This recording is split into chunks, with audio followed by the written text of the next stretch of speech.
Yesterday, I woke up at 9:50 for my 10 a.m. class in KJ. After class, I walked to the gym. Then I got a meal with a friend. I bought myself a coffee in Fojo. I walked to work. And then I finished my night with a live concert and my very best friends in the whole world, all within this 1 mile radius. That's kind of crazy, right? Life is so convenient here, and it revolves around socializing. I rarely have to make plans because as soon as I leave my room, I'm bound to bump into everyone I know.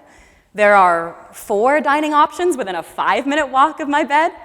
I spend virtually no money on gas because I only use my car during those rare bouts of campus claustrophobia.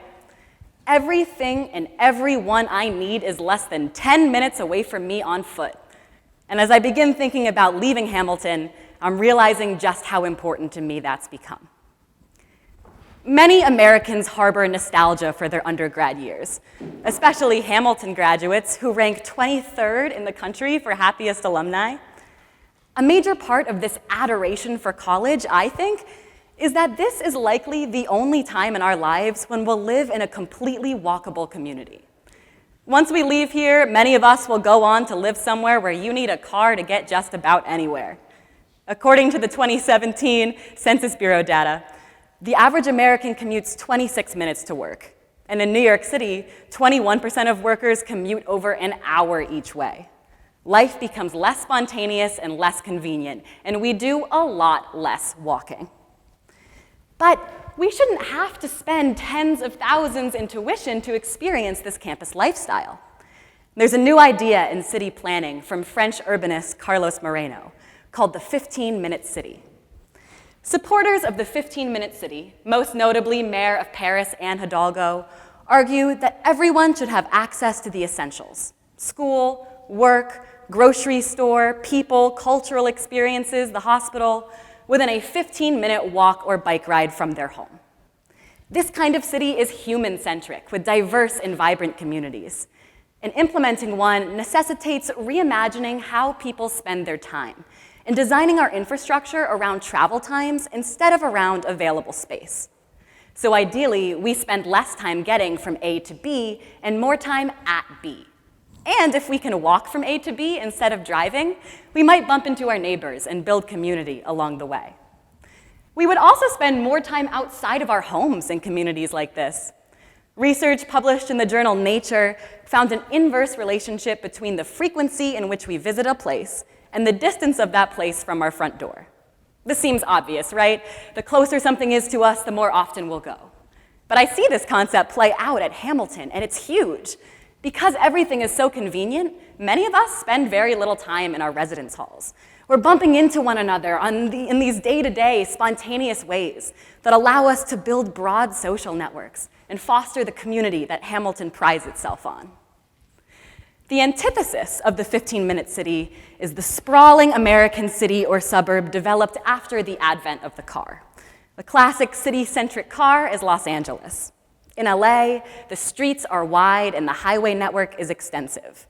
The downtown is dominated by car lots and garages.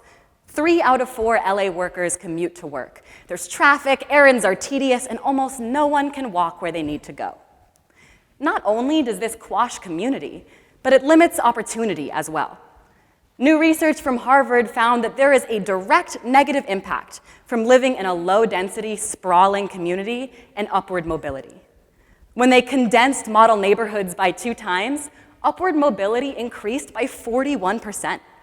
We benefit when we live near one another. Historically, urban planners have talked about unclogging dense cities, a conversation typically revolved around travel speeds. How do we get more people across more distance in a shorter period of time? And as travel technologies improved and people began traveling by car and high-speed metro instead of on foot, our cities became more spread out and sprawling. Travel speeds increased a lot, but travel times stayed roughly the same. Now, as these spread out regions begin looking towards the future and trying to become greener and more sustainable, they have decades of sprawling to overcome before they can lessen their reliance on cars. But some cities might have an easier time adopting this 15-minute proximity model. historic, denser cities that were created and developed before the invention of the car. Paris, for example, is reimagining itself without cars and with pedestrians at its center. Mayor of Paris, Anne Hidalgo, is committed to turning Paris into a 15-minute city. And during the pandemic, she made a lot of progress. She added 60 kilometers of bike lanes. She cut parking spaces, banned cars from within the city on Sundays, limited the city speed limit to just 18 miles per hour, which is lower than our speed limit on campus. And by 2024, Paris vows to ban all non-essential car travel from within the city, expecting to decrease car presence by at least 50%. American city planners might be hesitant to implement this kind of policy, as it will inconvenience drivers. But they should know that Paris re-elected Anne Hidalgo on her 15-minute city platform. City residents want to live in walkable communities. As we look towards our future and our cities emerge from the pandemic, and as the climate crisis grows more imminent, now is the perfect opportunity to reimagine how we utilize our city space. Entire communities of commuting workers just doesn't make sense anymore. In the US, transportation is the largest single contributor of greenhouse gas emissions, amounting to 29% of the total. It's not up to any individual to figure out how to stop commuting to work. Rather, our cities need a major makeover to prioritize pedestrian travel and allow the average city resident to live a short walk away from the workplace. So if you're like me and you're thinking about where you're going to end up next year, ask yourself if walkability is something you value, and really think before you commit to that 30-minute commute. If you're returning to campus in the fall, appreciate this unique lifestyle and try to enjoy your walk. Thank you.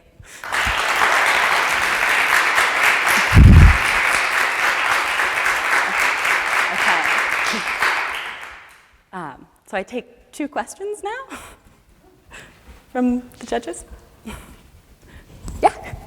So is the walkable community really a function of density of population, or is it more a function of having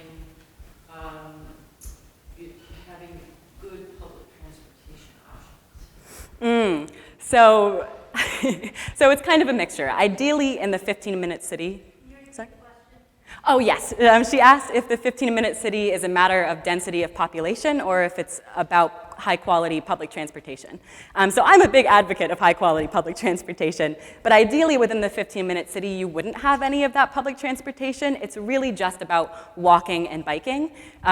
Transportation, while great, high-speed transportation contributes to that sprawling and spread out city planning that's based around travel speeds, as well as when you're using transportation and moving throughout the city, it's not fostering that localized community culture. So yes, high-speed public transportation is definitely really, really important, and I think it definitely contributes to the upward mobility that I was talking about. When we have high-quality public transportation, we can apply to jobs, we can get to our jobs more reliably, but it's not fostering the same kind of access that the walkability would. Yes? So during the pandemic, a lot of people moved from commuting in public ways and ways that build communities into own private cars. Is there some way to imagine a 15-minute city in a future pandemic that manages the worries that people have about being in each other's spaces? I'm sorry, did you say they're moving into their cars? People moved into cars as opposed away from public transportation so as to not be in each other's spaces. Oh, to think about it in the future. Yes, so this is actually a really important thing to think about he's asking about future pandemics and if there's a way that the 15-minute city can work into that, considering many people during the pandemic were worried about exposure, especially in public transport. And yes, I think that having a 15-minute city would be actually a really wonderful thing if we had a future pandemic, because you're decreasing the exposure that you have, right? You're condensing into a little bubble. Just like we have this great bubble here, if you're able to walk everywhere that you go and you're seeing all the same people and that are in your workplace as well as your grocery store, we're limiting the amount of exposure that these communities have. Yeah. All right. Thank you.